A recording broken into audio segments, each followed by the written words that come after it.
Hello there my friends, welcome to the Bessie channel, where today we're gonna discuss Darth Maul and his enormous desire for revenge. Now, speaking of Maul and revenge, I would like to ask you guys a question. On what movie character that you hate the most would you like to see Maul exact his revenge upon? Feel free to let us know about this victim down in the comments, and let's get it started. If you take a step back and actually look at the Zabrak's life, Darth Maul's life and motivations were based all around revenge.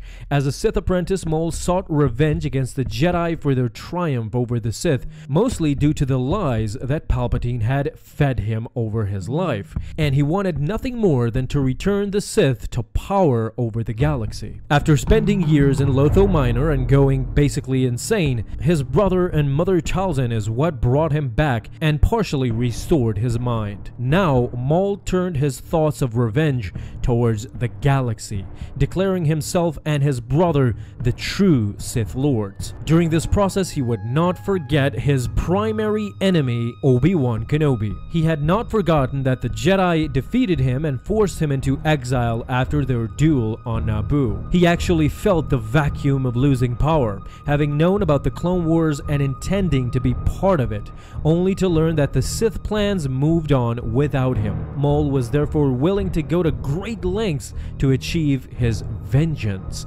including slaughtering civilians and thrusting Mandalore into a civil war just in order to gain power and draw Obi-Wan Kenobi into the open. Now, what can be said about his time on Lotho Minor? During this exile, Maul's mind was completely shattered. He became obsessed with revenge, fueled and kept alive only by his hatred for Kenobi, despite actually losing his mind and many other memories. His aggression and fear even increased in his crazed condition.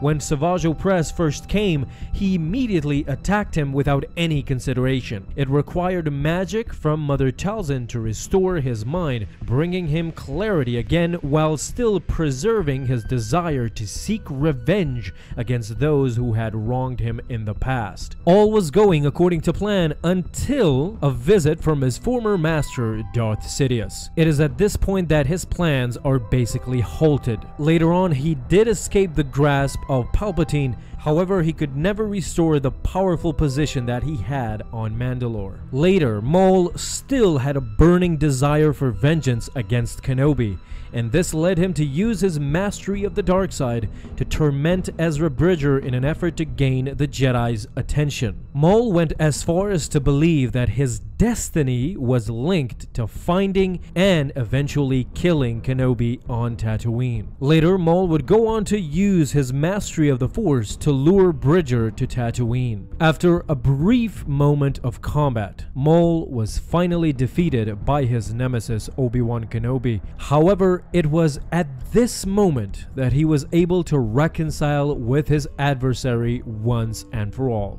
Maul passed away with the belief that Kenobi was protecting the Chosen One, who would restore balance to the Force by destroying the treacherous Sith. One of my favorite moments from Star Wars Rebels. I'm sure it was yours as well. And of course, guys, thank you for watching.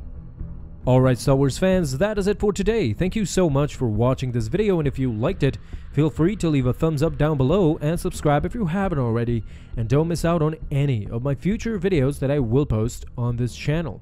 Have a fun day, my friends, and in closing, don't forget, may the Force be with you always.